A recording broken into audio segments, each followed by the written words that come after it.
All right, so thank you, everybody. Despite my mother's warnings about hanging out with the wrong crowd last night, I didn't listen. And so it was rather late, but I am here now. Okay, so this talk is about a job I did. Someone reached out to me, said, I have this board with a processor. They wouldn't tell me what it is. They said, will you extract the firmware from it? This wasn't even supposed to be a talk. This was just supposed to be a quick job I did from somebody else to make some money. I never met them. I don't know who they are. And I deleted all my conversations that I had with them. As a true reverse engineering job should be. So why would somebody call me for something like that? Because I have a YouTube channel and I publish a lot of stuff related to reverse engineering. And so random people reach out to me all the time with various projects, some very questionable, some less questionable. And so I entertain the less questionable ones. Now, one of the reasons I took this on is because I thought I had a user manual for this project. Colin wrote a paper. The guy sent me the paper, or the lady, I don't know actually, sent me the paper, and it's like basically, hey, all you gotta do is follow the instructions inside this thing. I just don't quite know how to do it. And I thought, well, that seems easy enough. So if you don't know about Colin's paper, it does seem like a rather simple attack. You have your processor that you're trying to get something out of. You're going to talk to it over the UART to connect to this bootloader, and you're going to blast the hell out of it with an EMP gun, and it's just going to let you in, and you're going to extract the firmware. And that's the entire thing, as the paper says. Now, just some details so you kind of understand. This thing's called a boot access module. You connect to it by sending it a password.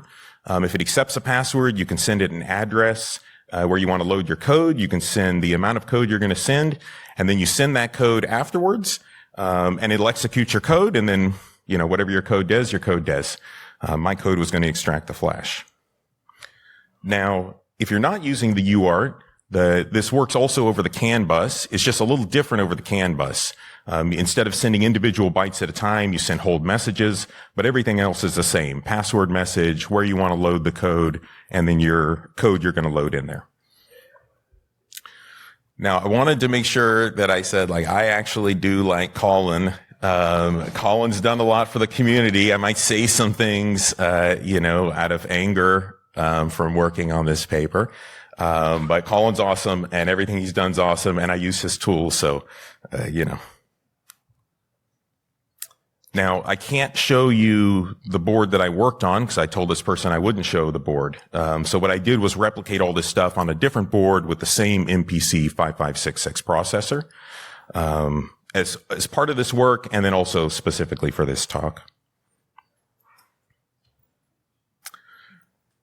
And one thing I should mention about the last slide is that there wasn't any public data about this board, so I couldn't really look for anything on it.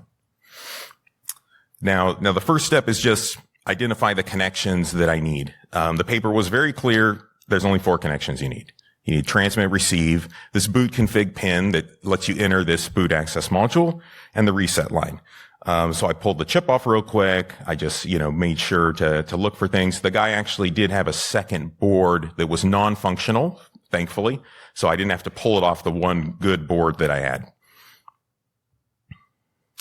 Now, one thing that I like to do for identifying connections, especially when you're just going across a huge board, instead of just probing every little point, is I just use this broom method with a big thing of copper, and I just put, on one pin I'm looking for, and I just sweep all over the board. And when you hear a beep, you got to focus in there. So it's like broad search versus narrow search. And it works like a charm to find something that pops out somewhere on the middle of the board.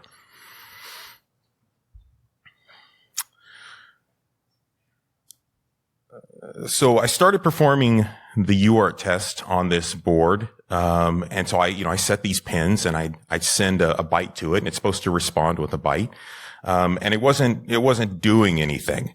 And so that's where the project started to go from this should be easy to what the hell is going on. And so, just so you have an idea, this is how it should actually look.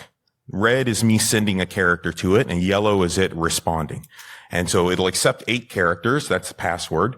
And then if you don't get the password right, it just stops accepting characters. So that's me sending kind of more characters there, and it just doesn't respond. And if you do get the password right, then it continues to respond to your characters. That's if you're doing it over a UART. That's what should have happened. What happened for me is just nothing. Nothing responded ever at all.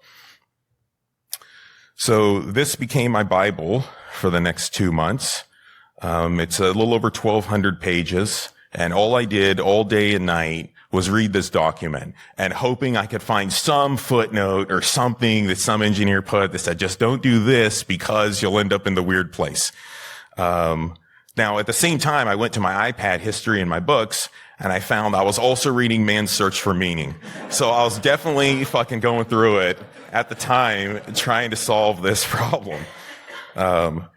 What I found in there was this pin called reset config.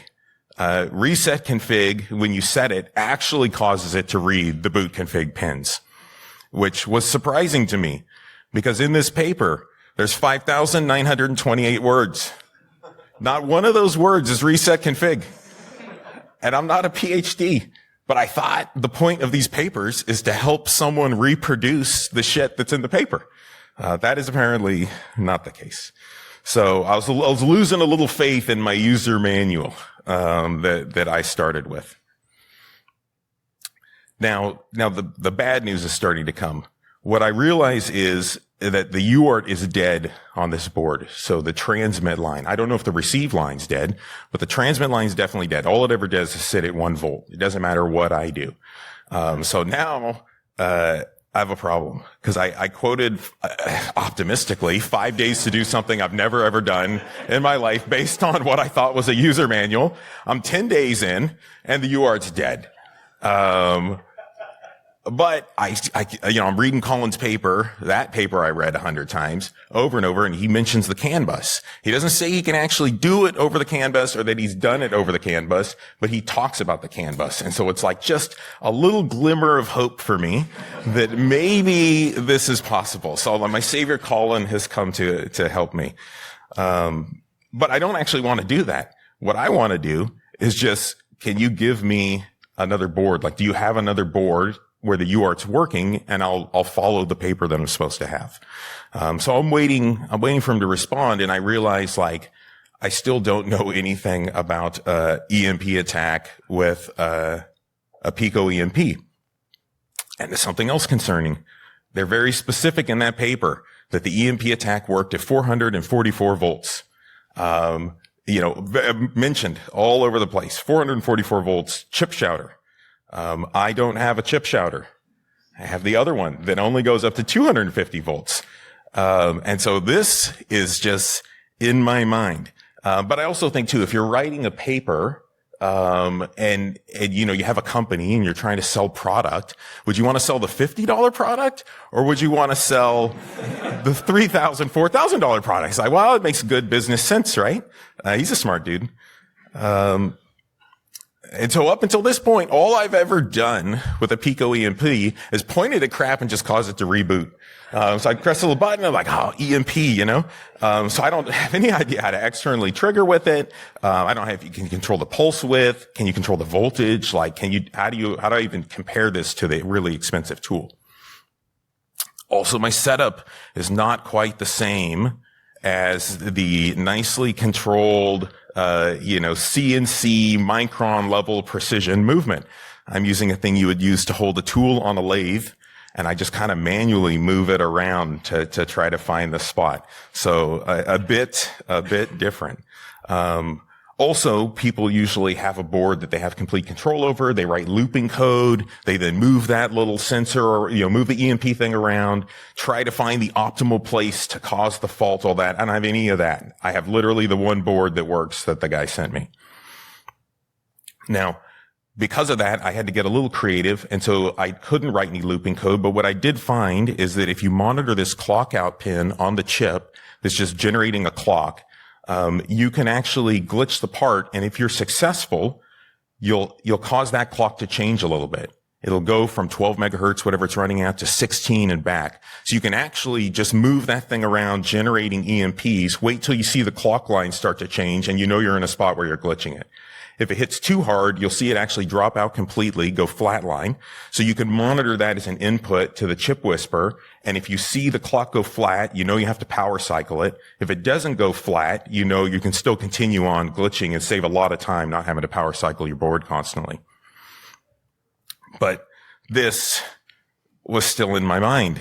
Who cares if I'm doing that? Like, maybe that's not enough voltage to actually get the job done. So one other thing is, coil making. Now, I thought I knew stuff about this, and then Cristofaro presented, and I talked to him, and I realized I don't know anything, about this, which is awesome because I talked to him for 30 minutes, and I feel like I advanced my knowledge by a year maybe, which is a good reason to come to hardwear.io. But what I did see is that clockwise versus counterclockwise made a difference. And I would just hand wind these things. I'd sand them down on like a little granite surface plate to try to get the coil as close to the end of the ferrite. And that seemed to work pretty good for me. The one I used was like a 3 millimeter coil, but I just bought a ton of different, sizes off of DigiKey to try out. So the next thing I realized I probably would need is voltage control. Like if I'm going to be cycling through a glitching routine, I need some variables to adjust, and it's not going to be movement because I'm kind of just fixed in my spot. So it's going to be voltage. So the Pico EMP has this nice little header underneath the protective cover that you're not supposed to take off because it's high voltage. So I took that off and then I plugged into that little header there. And that's 255 volts, which is the max I could get the thing to put out. Now it does have a little USB interface, and so you can actually go in there and you can set a pulse width modulation value that will cause the voltage to change. So it's very unintuitive. But what I did from that is I measured a ton of different voltages and what those values were. I created a little lookup table. I then stole someone's interpolation thing, which I gave him credit for. And then wrote kind of a little wrapper. And so now I can just say, set it to 100 volts. It'll set to 100 volts or 150 or 200 or whatever. So I have a nice thing that I can cycle through. And so this is kind of what that setup looks like. Things connected there to the voltmeter. You'll see the pulse width modulation that it's sending on the screen here. And so it's, I think I zoom into like a 10 microsecond window here in a moment. And so at the highest voltage, it's basically high for the shortest period of time. That's probably the off time of it. And then over in Python over there, I'll adjust the value and cause the voltage to change. But still, every waking moment, that number's in the back of my head. It doesn't matter what success I've had. All I think is it's not going to be enough. I actually go on DigiKey and I order a ton of parts to try to convert a Pico EMP to 500 volts. So those are all sitting aside, just waiting for me for the inevitable. It doesn't work, and I have to try to hack together a 500 volt Pico EMP. So I get a message back from my guy or girl, and they say, that's the only one I got. And so I say, okay, I think I can still do it. So the good thing was I didn't know anything about the CAN bus. So I felt like, how hard could it be? So I went down that road. So I found out it's like UART, but it's not like UART. So when I would send a message, I would send the password and I would glitch. I was super happy at first because all this data was coming back from the processor. And I'm like, man, this is amazing. Like, I'm just causing all kinds of crap to fly out. Like, maybe the whole firmware is blasting at me right now. No, that was my own tools causing problems on the bus. Like, it had nothing to do with the board. And that's because there's a thing called an ACK. And so when you send a CAN bus message, at the end of the CAN bus message, there's a little signal. And so the way I was sending my messages, I was just using CAN tools and CAN send. And the little bus adapter I have, was not seeing that ACK, that comes at the end right here. And so as a great feature, it would just flood the bus with the message until the processor responded, which it never did. So I was starting to lose faith in CAN or my ability to do it. So I thought, well, let's look at JTAG. That's not as easy. You got to buy a PE Micro tool and you got to buy PE Micro software. And so more money kind of out the door. But there was this one register called the DisNex bit that disabled Nexus. And I thought, well, that must be set somewhere when it's booting up. So maybe if I just glitch everywhere when it's booting up, I can somehow get into JTAG and read the flash. So surprisingly, that worked. With 250 volts, I could get in there. I had this whole weird setup where I had a second Windows computer with the software running and a Python script that would cause the mouse to move and click connect to JTAG every time. Like, this was like a crappiest setup ever. But when I went to read the flash, it was all zeros because I got into JTAG, but I didn't unlock whatever caused the flash to be locked. So I was like, damn it. But I also was still reading the spec sheet, every other data sheet, and I was reading data sheets on CAN chips. And so one of the things I saw in the data sheet was this thing called one-shot mode. And one-shot mode makes it act like how I thought it would act, which is you send one message and that's all it does. But the problem is my little cheapy Amazon CAN tool didn't support that crap.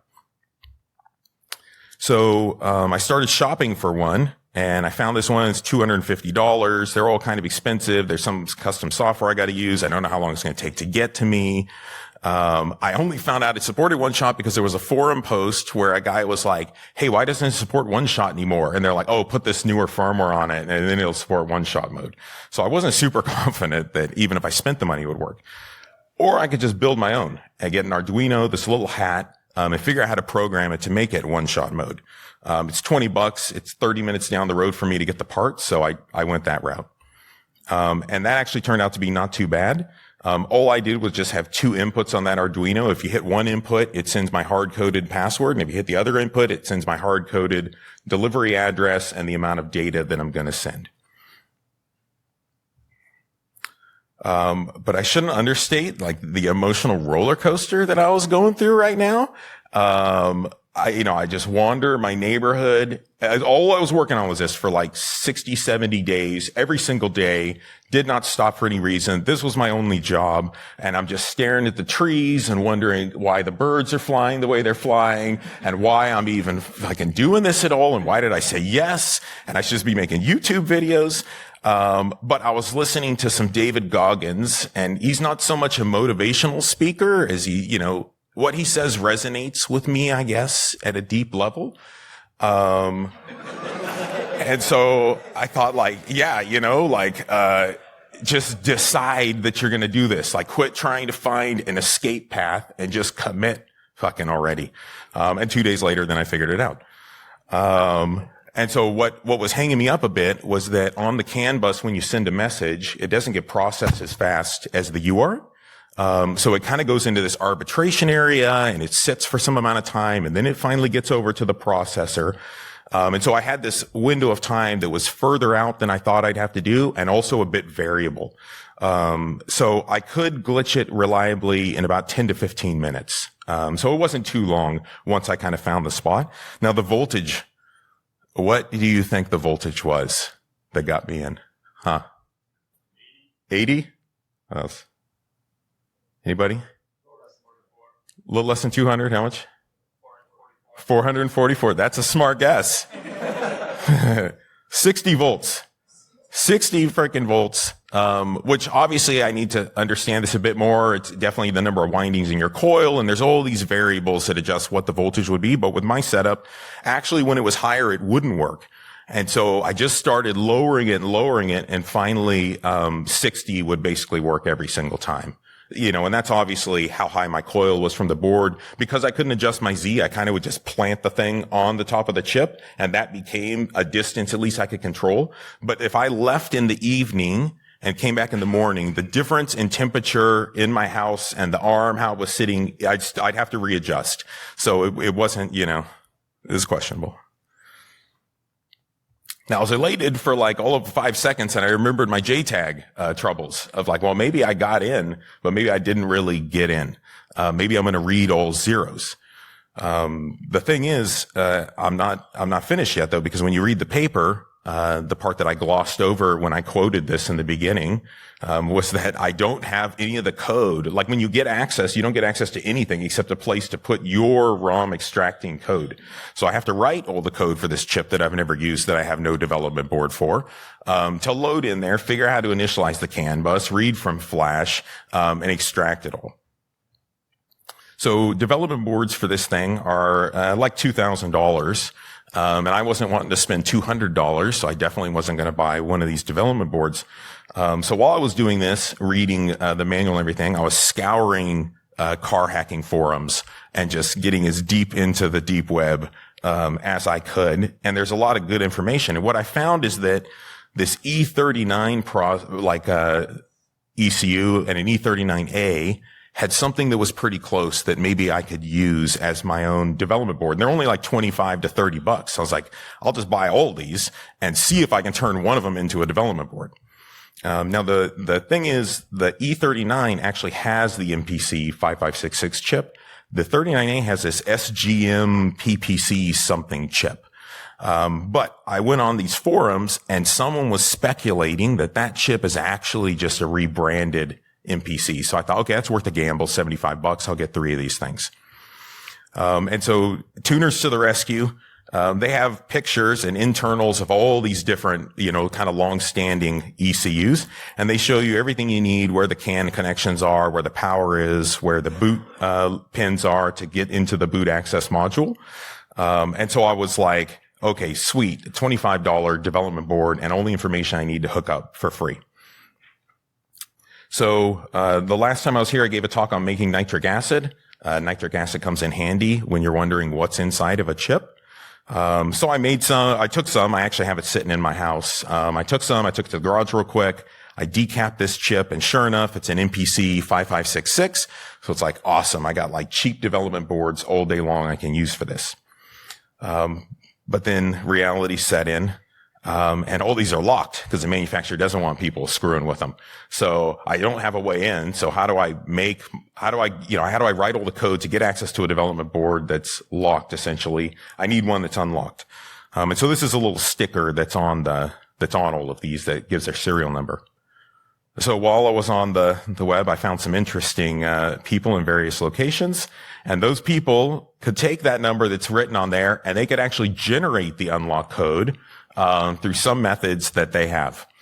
And so I tracked down that person on Telegram, as you would be if you were doing this. And I'm trying to appeal to their technical nature. They feel like a technical person on the forum. I say, hey, I'm trying to turn this thing into a development board. Here's what I'm doing. Maybe I want to access JTAG. And they just hit me immediately. I want $50 in cryptocurrency. And I'm like, do I want to take crypto and send it to Russia? And geopolitically, it's questionable right now. Will I get caught? Should I risk my family? So I was like, what about maybe they still are a hacker? I'll give them some information. So I say, hey, this chip that nobody knows what this chip is, I'll confirm it for you. It actually is the chip you're thinking it is. And so I give them that and I say, hey, I thought you'd like to know this, right? And so boom. Guy's like, I'll calculate it for you for free. Sweet. So I sent it to him, and that's the code that came back. I sent that code over the CAN bus. It immediately let me in. It accepted the place I should place the code in memory. So awesome. Now I have a $25 development board, basically. Now, I still have to use CodeWarrior and write all the frickin' secondary bootloader. I didn't put all that crap in here because that was horrible.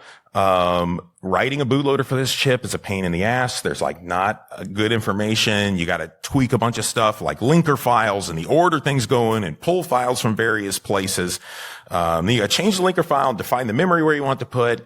And then if any of that memory isn't initialized, the whole thing won't start up because it's got ECC. But what I did is I kind of broke the program down into 4 parts. There was get something to run. That was the hardest part. And that was just twiddle a pin up and down that I could measure. Once I had that, then it's like the next hardest thing is how do I initialize the CAN bus and actually send a CAN message over the bus back to myself. I did that. Then I just read out a little part of the flash. Can I read the flash? How does that work? And then I wrote the whole routine that dumps all the flash and sends it over the CAN bus. Now, to get around the initialization thing, I couldn't figure out how to initialize all the memory from the program itself. So I just made my loader program load the entire block of memory with all zeros. Well, I basically built a block that was all zeros, and then I loaded my code into the beginning of that block, and then I sent the entire thing. And so the nice thing is it initializes all of it when you send it. And because I'm doing it over the CAN bus, Colin was doing it over the UART, so it's slow as hell. But over the CAN bus, it's fast as hell. So you can just burn all this memory and write it, and it's not even a big deal. You don't have to optimize anything. It sends the whole thing in like a couple seconds. The one thing I should note is that in my code, everything that's in here is on GitHub. In my code, I don't deal with flash memory that is corrupted. So if a read fails, it will just fail at that point. Because I couldn't figure out how to do it quickly, and the board luckily didn't have any corrupted memory. One of my little development boards did, which is how I discovered the problem. Now this was the setup the day before, where I actually, so this is the setup as it was extracted. Do not breathe on it improperly. Do not trip on those wires. Kick all of my animals out of my office that want to run in. So what I did is made a nicer diagram for you to show you how it works. The thing I thought was interesting is there's actually 3 CAN bus kind of connections that I have to it. So it works like this. I start with the Arduino in the bottom there. I trigger it to send my password. I then trigger the Pico EMP to send its EMP. When that happens, I'm watching with the CAN bus that's kind of up there in the middle, that little like header guy to the right of the Pico EMP. I'm watching the CAN message come across. I'm using that to trigger the chip whisper. That trigger then causes the Pico EMP to get fired. I'm watching the clock line that we talked about to see if it fails. I'm resetting it. The one that is connected to the computer over there is where I send the code that is actually the flash extraction code and everything through that CAN bus. And if it all works, you extract it, you get a happy customer, and then the code comes out like this. So it's very simple what I did. I just basically used different CAN messages to signal what the code was that I was dumping. And when it was done dumping that section of code, it just incremented that CAN ID by 1. So this code would just receive everything from ID 100, save that as the boot access module, then the shadow memory, and then the main flash. Like I said, it's all on GitHub. So the one-shot Arduino stuff, every single iteration of the boot access modules, the Python Jupyter notebook that I used to do all the glitching with all those parameters, and then literally the final binary that I just sent to do all the extraction as it works here, just in case for some reason you can't get that shit to compile, like that one will actually work. So this screenshot is from the last video I published on my YouTube, which was glitching a SAM4C32 to extract the flash from it that was locked. That one only took me 2 days as opposed to 2 months, because after being fucking battle hardened from this thing, like I knew every single thing I should try, the little separate board I should make, and it was super fast, with a little motivation from a man there. So thank you for your time. And that is all.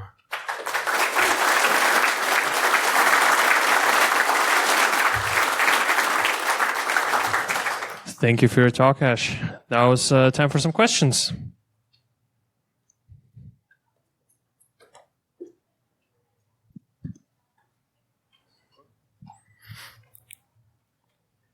Do we need the mic? Hello? Hello? Oh, for recording. Oh, the recording. Okay. So I say the secret's here and then talking to the mic here. Exactly. Yeah. Got it. Did you tell Colin any of this? No. So, well, he knows now. Yeah, Colin knows now. All right, just curious. Yeah, I mean, some of it at the time, I probably couldn't have talked to him because I was so pissed off. Because I was like, how do you miss that? Like, this is like, I mean, did no one try to redo? Like, I looked at all the pictures in that paper. You had to set the reset config on that shit. Like, it was not possible that was ignored. So I started it like conspiracy theory, like the manufacturer silenced the man, you know, and that's why he didn't publish the shit, which probably isn't true. He probably just literally forgot or something, but, no. Okay. And you said that, you can't show the board, that the person was paying you for. So can you just tell us what ECU it was? Hold on. Let me back away from the microphone. No, I told him as part of doing the job that I wouldn't say anything about what it was or what it was for. So just to respect, the fact that he paid me to do that, I won't say what it is. But what about for $50 in cryptocurrency? That I might do it, or an old fashioned. Or both. Yeah. When hunting around for dev boards, did you see that Colin also sells a dev board for that particular chip? Yeah, so I saw that, and I think my worry was that because I didn't have the other kind of thing that little daughter board would go on to make it run. And then I wasn't confident that if I got that I would have everything else I need to get it running. So I just avoided that. And also I think he didn't have the 5566. He has like the 5676. And so any of these variables where it was just like, I was concerned over 444 volts. So like anything that was slightly different, I was like, but in the paper, he does do the 5676 as well. So. Have you considered that maybe it's a business strategy in his part that when these chips are improperly flashed, they brick, and then you have to spend another $400 to buy a new chip from him? or a chip shouter to unlock it. I don't know. He's a good dude. Are there any more questions? Yes. So were you satisfied with the final payment after miscalculating the estimated time? What was it? Were you happy after the payment? Oh, You miscalculated the initial estimate on the job. well, I got paid up front because I wasn't about to do this whatever job without cash in hand. So the problem is, which is probably screwed, I took the cash, which is why I was so stressed, because it was more of like a personal commitment. Like I said, I'm going to do this. And what happened was while I was on these walks is that I was like, well, I said I was going to do it. And then if I can't do it, who am I? Like, am I a person that just accepts that I can't do things, you know? And so it became this fucking grail of a thing that I just had to do. So the decision I made on that walk was like, I just will never do anything again if I can't do this. Like, that is it. I'll go dead, dark, silent. I'll never hack, publish anything ever again. And so that was enough motivation to get me to get the job done. Yeah, my motto on this is if you commit, you need to push. Any more questions? Yes. It seemed like one of the main gripes was just like reproducibility. And so in the spirit of making it easier for future use, what recommendations would you make to people who are publishing papers for reproducibility? Yeah, I mean, I really thought, because I mean, I would look at science papers or biology or whatever, and I thought the whole point of these papers is so that other groups can reproduce it, and then advance it. And so to me, it's like, I would publish all this stuff, like the secondary bootloader wasn't there. All these other things that would make it so much easier. Yeah, but I don't know, like somebody else needed to run through those instructions or something. Like I don't know how you miss something as basic as that. But maybe it was easy. Like on the boards, the E39A boards, I would just set this boot pin and it was controlling like through some mux or something internally there, all the stuff that needed to be done. So I understand in that aspect, but in the boards he was using, the development boards and everything, you'd have to set all those. So I feel like that you would put that in there. Like, I don't know. But yeah, I don't know. I mean, when I write stuff or when I publish it, like a lot of times it gets kind of like iterated because people will join my Discord and they want to do it too. And so then I'll be like, well, what problems are you having or what's going on? Or they post something on GitHub as an issue, because it's on GitHub. And because it's just a paper that's like a one-way print out into the world, there isn't any, there isn't a place I can go post other than maybe the New AE forums or something. But Colin was, I think, over tuners after he published that paper. Like you can go to all kinds of web pages and Colin's like, if you're a tuner, leave now, He's like, do not call me. So I think maybe that attracted weird attention. Yeah, I'm a little bit on a defense on this public paper review process. So that paper was from 2020. Mm-hmm. So at that point, we didn't have artifact review. And I can imagine the review process, you basically have 1 day of reading a paper, judging if it's good or not. So we are not like replicating the experiments. There's also, nowadays in many security conferences like CHES, for example, has this artifact review process, and that's for accepted papers only. So after the fact, authors can submit their source code and stuff, and we try to do our best. So I was an artifact chair for Chess to replicate the experiments and stuff. But, missing a specific configuration bit in the paper, you can imagine how hard it would be for a reviewer to discover that, like, let's say within a day. So yeah, so it was like Colin's bad, but obviously a good thing that he published it. And in 2020, we were not doing these artifact things. Nowadays, most security conferences have those. Yeah, and I mean, I should say, this might just be my misconception. Yes. Like, I started reading the paper with that view in my mind. I would be so delighted to have you in my artifact committee doing these things. And when I replicate it, though, I do the full hardware. Like, I'm not just reading the paper. Like, the replication's the replication. So the artifact stuff, that's just great for, like, PhD students. They actually try to replicate the stuff. Quite often it's that we just don't have the kit required. If it's very exotic, then, Yeah, it makes sense. It's challenging. All right. Any last quick question?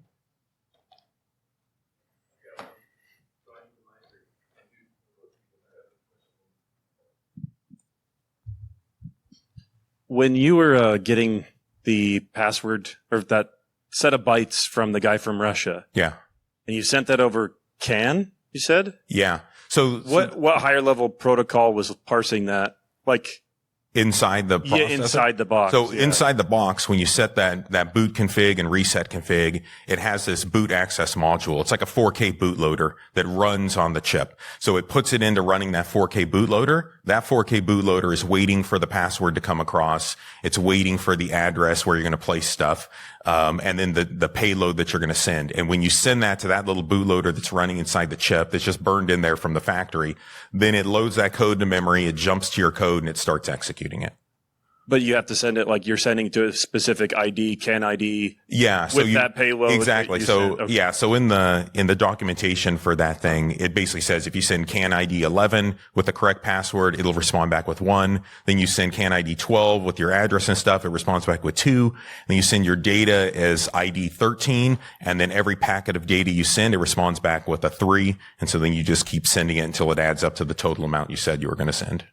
Cool. And you said that was the bootloader that was doing that? Yeah, yeah. Okay. The bootloader that's basically burned into the chip. Cool. Thank you. Mm-hmm. So does that mean that replicator thing I have to get another password for my board from the guy in question? No. So the good news is because all my code's public now, all you have to do is run the glitch. You'll then load the thing on there and extract. So the reason I needed the Russian code is because I didn't have my code written yet. But if the code was public, then you just need 15 minutes and a little, Pico EMP in the perfect spot. All right. If you have more questions, feel free to meet Hash later and talk to him. I'm sure he's going to be happy about that. So let's thank Hash again.